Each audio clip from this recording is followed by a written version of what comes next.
Hello.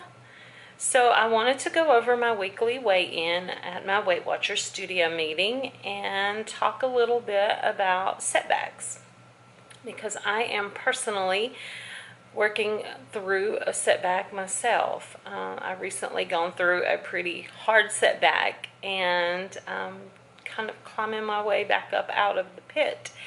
And so I just kind of wanted to take a minute and talk about setbacks. So first of all, in my weigh-in, I was up 1.2 pounds. And granted, I didn't want to be up 1.2 pounds. I didn't want to be up any. And so my tracker shows a 1.2 pound weight gain. But what my tracker doesn't show is the whole story of what's behind the weight gain, like what caused it, how it happened, and what I'm doing about it. So in order to kind of give you an idea of that, I need to kind of go back and set the stage for where I'm at right now in my fitness journey. So go back to January of 2018. At that time, my daughter had moved to Minnesota to live with her boyfriend. And she was 20, and it was the first time she'd ever been away from me, the first time we'd ever been separated like that since she was born. And so I took that very hard. Went through a really hard, I guess, depression over that, her moving so far away. But I had my son and my daughter-in-law and my two granddaughters close by. And so I really relied heavily on having them around and present and spent a lot of time with them. Mainly spent a lot of time with my granddaughter, my oldest granddaughter. She was 3 because the baby didn't turn 1. She wasn't 1 until August of 2018, so she was still just a little baby.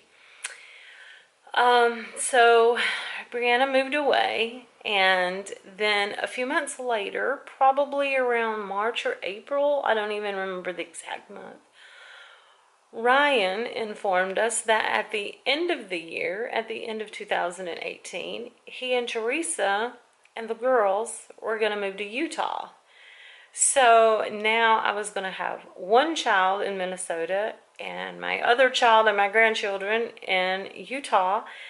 And I had never been away from either of my children. And I was absolutely devastated. And then I said, well, for the past probably 10 years, I've dreamed about living in the Gulf of Mexico. So I said, when they all move away, I was going to move to the Gulf of Mexico, and then that way they would have a reason to come visit me so they could go on vacation. So by May, I think May, Ryan and Teresa told us that they had decided not to move to Utah. Teresa's family, her mom has family in Florida, and since I had always talked about living in the Gulf of Mexico, they decided to move to Florida. So, June, July of 2018, Ryan and Teresa took the girls and they moved to Fort Myers, Florida, in Southwest Florida. And at this point in June, my daughter, things didn't work out with her job in Minnesota, and so she actually made the decision to come back home. And so she was living with me and Henry at the time. And so I work from home. I work for the corporate office of a hospital based out of Atlanta. And so I checked into it and found out that since I do work from home, I could actually keep my job and work remotely and move to Florida. So my daughter was applying for jobs and doing like phone interviews. And so this was going to be a great thing. You know, we were all going to come to Florida. I was going to have Brianna home. You know, we were going to be right here with Ryan and Teresa and the girls. So we were going to move down in October. September, Brianna had gotten her old job back that she had in Georgia where we lived, and had decided that she now did not want to move to Florida. She was staying in Georgia and was going to live with one of her friends, a coworker. I was crushed. because I just had got her back home and I loved having her home, especially working from home. When she was there during the day, you know, I had someone to talk to, because working from home, that's a big thing that you miss is, you know, the camaraderie and just communicating with anybody, any socialization, because you don't have coworkers and you don't have your friends. You know, it's just you all day long. So I loved having her there. We would eat lunch together, or we would just sit on the porch and talk. And now I was losing that again because she wasn't coming down here. But we were moving to an apartment complex that Ryan and Teresa lived in, and we were maybe like 2 or 3 buildings away from them. So we come down, we move here in October, and by December, Ryan and Teresa tell us that they did not really take to Florida like they thought they might, and they were moving back to Georgia. And at that point, they had also informed us that they were expecting now a 3rd baby, and this was we found out he's a little baby boy. So now I'm completely devastated. I don't have I don't have Brianna, and now Ryan and Teresa are leaving. Her mom and dad had moved down here as well because she had family here. And they have a daughter back in Georgia who was in college, and they had decided to move back to Georgia to be close to her. So literally everybody we knew in Florida was leaving us, and we were absolutely devastated. We didn't know what to do. So I went through a really hard depression over all of this. They left in January, and I probably for 2 months didn't even want to get up out of the bed, to be honest. But my husband, he was so sweet and so supportive, and he was really depressed over this too. He was angry about Florida. He wanted to leave here. He was just, crushed that we lost, all of our family just that easily, and we were down here all alone. So he encouraged me to try to join Weight Watchers. Because he said that way I would be able to get out, because he has a job outside of the home, so he has coworkers that he can talk to and engage with and have conversations with, and I don't have that now. And I'm not sure what it is about the people in my apartment complex.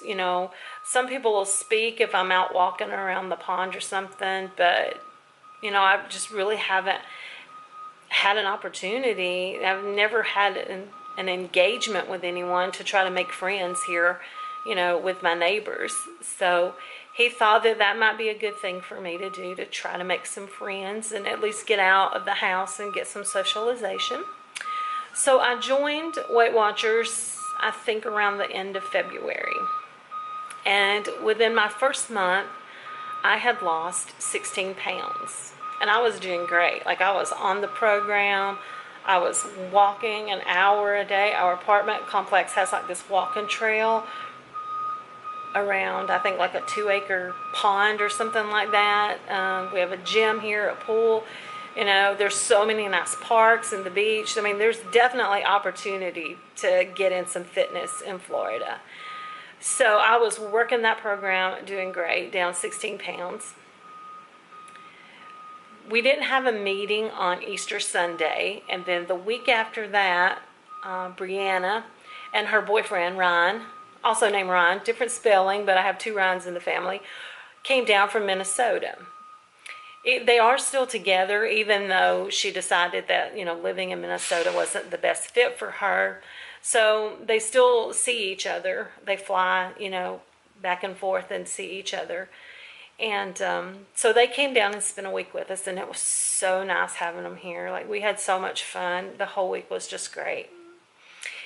But after they left, I worked, because I go to my studio meetings on Sunday mornings, and I worked 3 Sundays in a row, and then the 4th Sunday was I think it was Mother's Day Sunday, and I worked. So I went, after they left, when they were down from Easter through Mother's Day, I didn't attend any meetings. Well, after they left for 2 weeks, I just got hit really hard with the reality again of being separated from my family and missing them. And for 2 weeks, I didn't track anything in my Weight Watchers app. I didn't get out and walk around this pond, not even the first step. I didn't work out in the house. I didn't go to the gym. I pretty much quit cleaning my house and doing everything. I went through a really hard depression for about 2 weeks. And I gained back 6 of the 16 pounds that I had lost. And I made excuses for myself by, I was saying, well, you're going through a rough time, this is hard. Or I was trying to make it okay by saying, well, but you're still down 10 pounds. You've still lost 10 pounds. You're still to the good. And then, it's just like you wake up one morning and you're like, stop making excuses, because no, this isn't good. I worked so hard to lose 16 pounds. Why would I make excuses for saying that it's okay to gain 6 of those pounds back? So, my husband is very encouraging, and, even though he's been devastated by this whole thing, with the family being back in Georgia and us being down here isolated, he's really come a long way as far as like helping pull me out of this depression. And so he started like getting interested in the kind of foods that I was fixing, Weight Watcher meals. We started going to the gym together every day. We'd go out and walk around the pond at night after dinner. And he has lost 15 pounds now. And when I went to weigh in and I was up 1.2 pounds, that was after gaining 6 pounds. So I had lost within a week and a half to 2 weeks after we really started like getting back on the program and started getting out and getting active. So that means I lost 5 pounds within about 2 weeks. So while my tracker shows a 1.2 weight gain, the total weight gain was 6 pounds, and I busted my ass in 2 weeks to get 5 of those pounds off.